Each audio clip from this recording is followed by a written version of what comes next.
Hi guys, എല്ലാവർക്കും അസ്സലാമു അലൈക്കും. ആൻഡ് നമ്മുടെ യൂട്യൂബ് ചാനലിലേക്ക് എല്ലാവർക്കും വീണ്ടും സ്വാഗതം. ഞാൻ ഡ്രൈവിങ്ങിലാണ് കേട്ടോ. ഇത് ഡ്രൈവ് ചെയ്തോണ്ടിരിക്കുക. ഇപ്പൊ ഇവിടെ രാത്രി 8:30 സമയത്തായി എന്ന് തോന്നുന്നത്. അപ്പൊ ഞാൻ എയർപോർട്ടിൽ ഒരു റൈഡ് പിക്ക് ചെയ്യാൻ വേണ്ടി വന്നായിരുന്നു. ഇവിടെ എത്തിയപ്പോഴത്തേക്ക് അവർ ആ റൈഡ് അങ്ങ് ക്യാൻസൽ ചെയ്തു. അങ്ങനെ ചില ആൾക്കാർ ചെയ്യും കേട്ടോ. അപ്പൊ ഇപ്പൊ 30 മിനിറ്റ്സ് ആണ് ടൈം കാണിക്കുന്നത്, വെയിറ്റിംഗ് ടൈം കാണിക്കുന്നത്. അപ്പൊ ഞാനിതാ ഇവിടെ ഫോൺ എടുത്ത് കാണിക്കാൻ പറ്റില്ലാത്തോണ്ടാ. ഇവിടെ ഫുള്ള് വണ്ടികളാണ്. ഞാനിവിടെ വെയിറ്റ് ചെയ്തോണ്ടിരിക്കുകയാണ്. അപ്പൊ ഞാൻ വിചാരിച്ചു, നമ്മുടെ ഫാമിലി ഒരുപാട് ക്വസ്റ്റ്യനുകൾ ചോദിച്ചിട്ടുണ്ട്.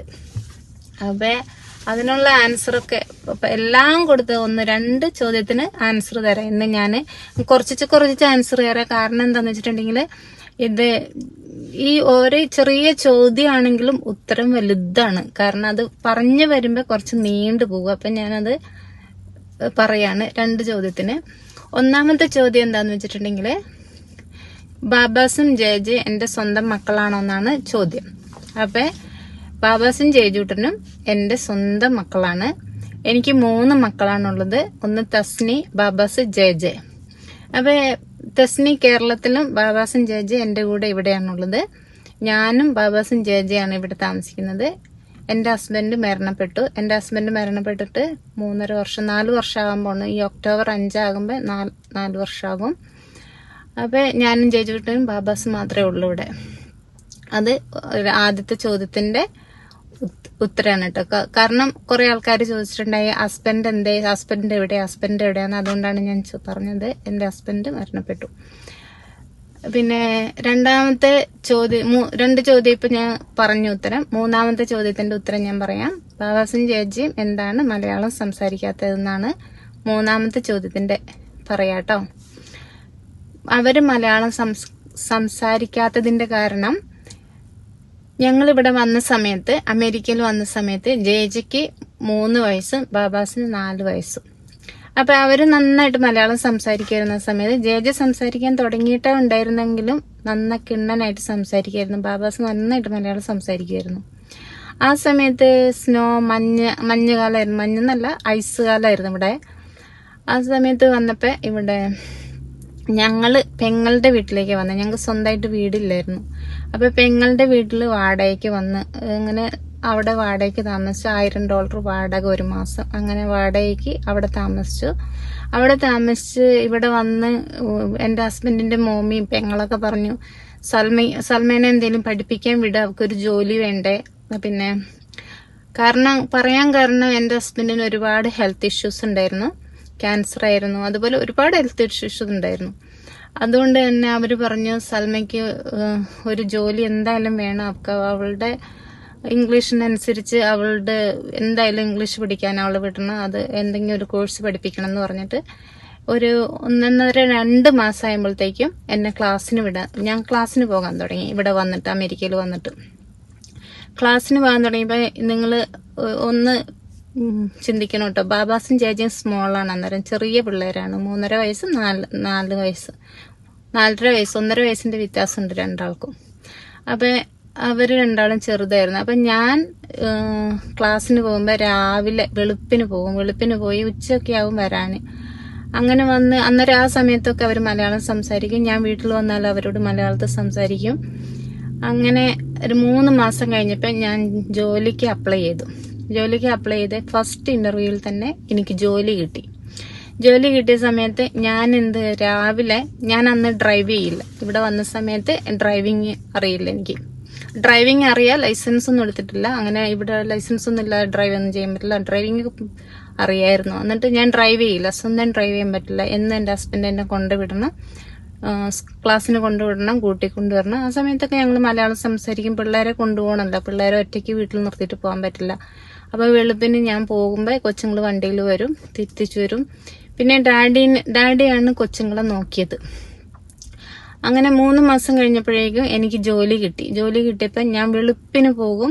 രാത്രി 11 മണി, 5 മണിക്ക് വീട്ടിൽ നിന്ന് പോയിട്ടുണ്ടെങ്കിൽ, അതായത് 1 മണിക്കൂർ ഡ്രൈവിംഗ് ഉണ്ടായിരുന്നു. അപ്പൊ 6 മണിക്ക് ഡ്യൂട്ടിക്ക്. അങ്ങനെ 5 മണിക്ക് വീട്ടിൽ നിന്ന് പോയിട്ടുണ്ടെങ്കിൽ രാത്രി 11 മണിക്ക് ഞാൻ തിരിച്ച് വീട്ടിൽ വരും എല്ലാ ദിവസവും.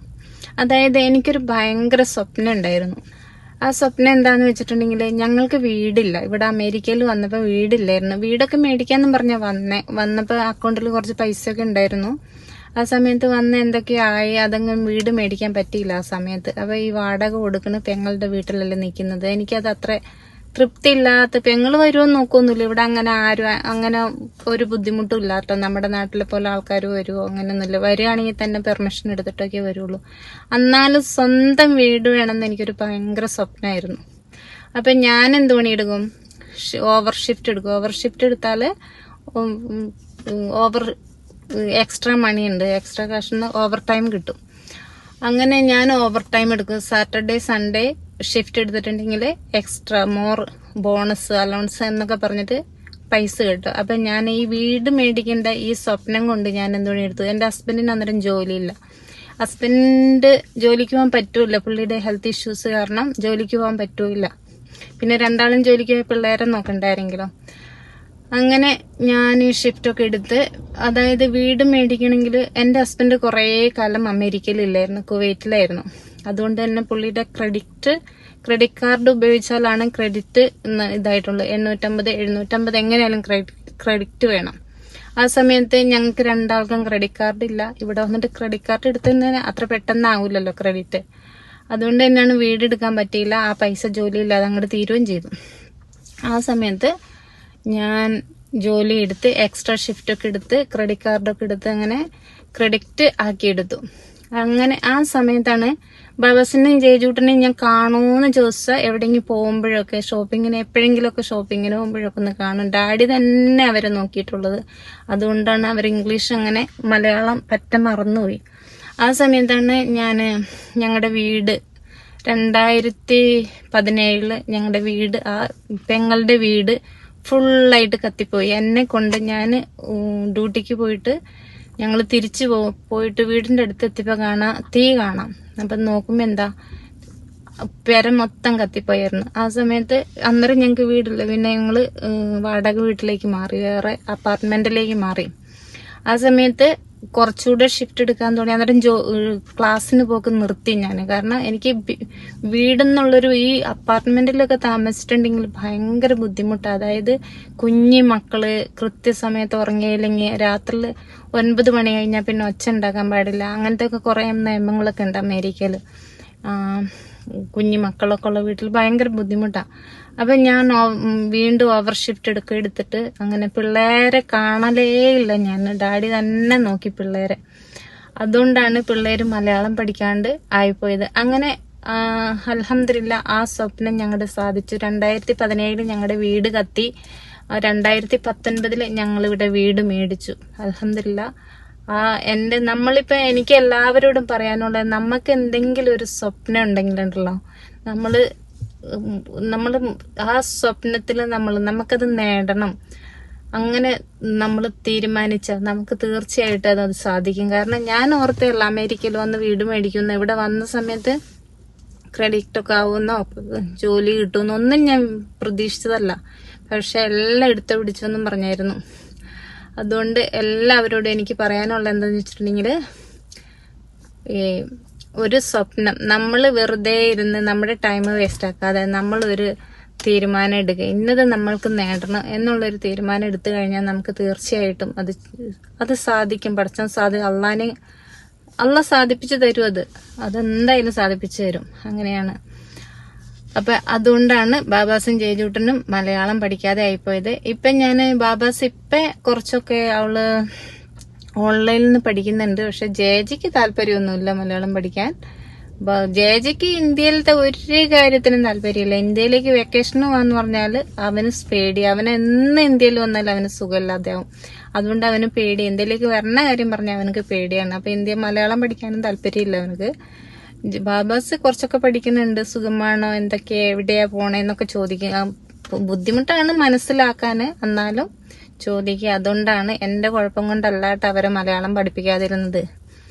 ഓക്കെ, എന്നാല് എല്ലാവരോടും ഞാൻ വീണ്ടും അടുത്ത വീഡിയോയിൽ വരാം. പെട്ടെന്ന് തന്നെ ഞാനിനി ഒരുപാട് ചോദ്യങ്ങളുണ്ട്. ആ ചോദ്യങ്ങൾക്കൊക്കെ എല്ലാവർക്കും പെട്ടെന്ന് ഞാൻ ഉത്തരം തരാന്നൊക്കെ. എങ്ങനെ റൈഡ് വരുമ്പോഴോ ഡ്യൂട്ടിക്ക് പോകുമ്പോഴോ അങ്ങനെയൊക്കെയാണ് എനിക്ക് പറ്റുള്ളൂ. കാരണം ജോലി നിർബന്ധമായിട്ട് നമ്മൾ ചെയ്തല്ലേ പറ്റുള്ളൂ. നമ്മുടെ കാര്യങ്ങൾ നടക്കണമെങ്കിൽ നമ്മൾ തീർച്ചയായിട്ടും നമ്മൾ ജോലിക്ക് പോകണം. ജോലിക്ക് പോകാതിരുന്ന ഒരു കാര്യം നടക്കില്ല. ഒന്നല്ലെങ്കിൽ ഡ്രൈവിങ്ങിന് പോകണം, അല്ലെങ്കിൽ റിയൽ ഡ്യൂട്ടിക്ക് പോകണം. അപ്പൊ എന്തായാലും ഇപ്പൊ ഇന്ന് ഞാൻ ഡ്രൈവിങ്, ഇന്ന് എനിക്ക് ഡ്യൂട്ടി ഉള്ള ദിവസമായിരുന്നു. പക്ഷെ ഞാൻ ഈ തൊണ്ടവേദന കാരണം ഞാൻ പറഞ്ഞില്ല, ഒരാഴ്ച ഓഫ് എടുത്ത് കഴിഞ്ഞ 3-4 ദിവസം അന്നേരം ഇന്ന് എനിക്ക് വീണ്ടും ഡ്യൂട്ടി ഉള്ള ദിവസം, ഇന്നും നാളെ. അപ്പൊ ഞാൻ തൊണ്ടവേദന അവിടെ ചെന്നിട്ടുണ്ടെങ്കിൽ ഒരുപാട് സംസാരിക്കണ്ടേ. അപ്പൊ ഞാൻ വിചാരിച്ച തൊണ്ടവേദന നന്നായിട്ട് മാറിയിട്ട് പോവാന്ന് കരുതിയിട്ട് ഇന്നും നാളെയും ഞാൻ PTO ടൈം ഉണ്ട്. PTO ടൈം എന്ന് പറഞ്ഞാല് നമ്മുടെ നാട്ടിലുള്ളവർക്ക് മനസ്സിലാവാൻ സാധ്യതയില്ല, ഇവിടെ ഉള്ളവർക്കറിയാം. PTO ടൈം എന്ന് പറഞ്ഞാൽ നമുക്ക് ഫ്രീ ടൈം. ഇന്നും നാളെ ഓഫ് എടുത്തിട്ടുണ്ടെങ്കിൽ അവര് നമുക്ക് പേയ്മെന്റ് കിട്ടും. പിന്നെ ഫ്രീ അല്ല, പൈസ ശമ്പളം കിട്ടും. അപ്പൊ ഈ ഓവർ ടൈം ഒക്കെ എടുക്കണോണ്ട് ഒരുപാട് PTO ടൈം ഉണ്ട് എനിക്ക്. അതുകൊണ്ട് ഞാൻ ഇന്നും നാളെയും PTO ടൈം എടുത്ത് ഓഫ് എടുത്തു. അപ്പൊ കുറച്ചു നേരം ഡ്രൈവിങ്ങിനും പോകാം, പിന്നെ ഒന്നൊക്കെ ഏർത്തിരിക്കുകയായിരുന്നു. അപ്പൊ എല്ലാവരോടും ഞാൻ വീണ്ടും വരാം. പിന്നെ നിങ്ങളോട് എല്ലാവരോടും എനിക്ക് പറയാനുള്ളത് എന്താണെന്ന് വെച്ചിട്ടുണ്ടെങ്കിൽ ഒരുപാട് നന്ദി പറയാനുണ്ട്. ബാബാസും ജേജുട്ടനും നിങ്ങളോട് ഒരുപാട് താങ്ക്സ് പറഞ്ഞിട്ടുണ്ട്. അവർക്ക് ഇച്ചിരി ഒരു മടിയുണ്ട് വരാന്. ബാബാസിന് സ്പെഷ്യലി ക്യാമറയ്ക്ക് മുന്നിൽ വരാൻ ഇച്ചിരി മടിയാണ്. അവർക്ക് യൂട്യൂബ് ചാനലൊക്കെ ഉണ്ട്, പക്ഷെ എന്താ നിർത്തിയെന്ന് അറിയില്ല. പഠിക്കാനുള്ളണ്ടാ. പിന്നെ ഒരു കാര്യം കൂടെ, ഇപ്പൊ പഠിക്കുന്ന കാര്യം പറഞ്ഞപ്പോ ഒരുപാട് ആൾക്കാർ ചോദിച്ചിട്ടുണ്ട് ബാബാസും ജേജുട്ടനും എത്രയല്ല പഠിക്കണേന്ന്. ജേജൂട്ടൻ 9ലേക്ക് ആയി, ബാബാസ് +1. അപ്പൊ ഇപ്പൊ ഇവിടെ വെക്കേഷൻ ടൈമാണ്. ഇപ്പൊ അടുത്ത പോണത് +1. അതുകൊണ്ട് ബാബാസിന് ഒരുപാട് പഠിക്കാനുണ്ടാവും. 10ാം ക്ലാസ്സിലല്ലായിരുന്ന കഴിഞ്ഞ വർഷം. അതുകൊണ്ടൊക്കെയാണെന്നുകൊണ്ട് അവള് യൂട്യൂബ് ചാനൽ നിർത്തിവെച്ചത്. പിന്നെ എനിക്ക് മക്കളെ കാണാൻ കിട്ടൽ അപൂർവമാണ്. കാരണം ഞാൻ മക്കളെ നോക്കി മക്കളെടുത്ത് നിന്നിട്ടുണ്ടെങ്കിൽ പ്രശ്നമാണ്. അതുകൊണ്ട് ഞാൻ അധികം നിൽക്കാറില്ല. എപ്പോഴെങ്കിലും കുറച്ചു നേരമൊക്കെ മക്കളെടുത്ത് സ്പെൻഡ് ചെയ്യും. പിന്നെ ഷോപ്പിങ്ങിന് പോകണമെന്ന് പറയുമ്പോൾ അവരെ കൂട്ടി പോകുക. അവർ ഡ്രൈവ് ചെയ്യാനായിട്ടില്ലല്ലോ. ബാബാസിന് ലൈസൻസ് എടുക്കാനായി, പക്ഷെ ഒരുപാട് സ്കൂളിലൊക്കെ പോവാന്നല്ലാണ്ട് പുറത്തേക്കൊന്നും അങ്ങനെ ലൈസൻസ് എടുത്തിട്ട് പോകാനായിട്ടില്ല. അവള് ഡ്രൈവൊക്കെ ചെയ്യും. അപ്പൊ അങ്ങനെയൊക്കെയാണ് കാര്യങ്ങൾ പോകുന്നത്. അപ്പൊ എല്ലാവരോടും ബാബാസിന്റെയും ജേജൂട്ടന്റെയും എന്റെ കുടുംബത്തിന്റെയും ഒരുപാട് താങ്ക്സ് പറയാണ്. ഞാൻ വീണ്ടും വരാം. നിങ്ങളുടെ സപ്പോർട്ടിന് എത്ര നന്ദി പറഞ്ഞാലും മതിയാവില്ല. അങ്ങനെ നിങ്ങൾ എന്നെ എന്റെ കുടുംബത്തെയും സപ്പോർട്ട് ചെയ്യുന്നുണ്ട്. എന്നാല് അടുത്ത വീഡിയോയിൽ വീണ്ടും കാണാം. ഞാൻ പരമാവധി ബാബാസിനെയും ജേജൂട്ടനെയും കൂടെ ഉൾപ്പെടുത്താൻ നോക്കാം. ഞാൻ വീട്ടിലുണ്ടാവാറില്ല, അതുകൊണ്ടാണ്.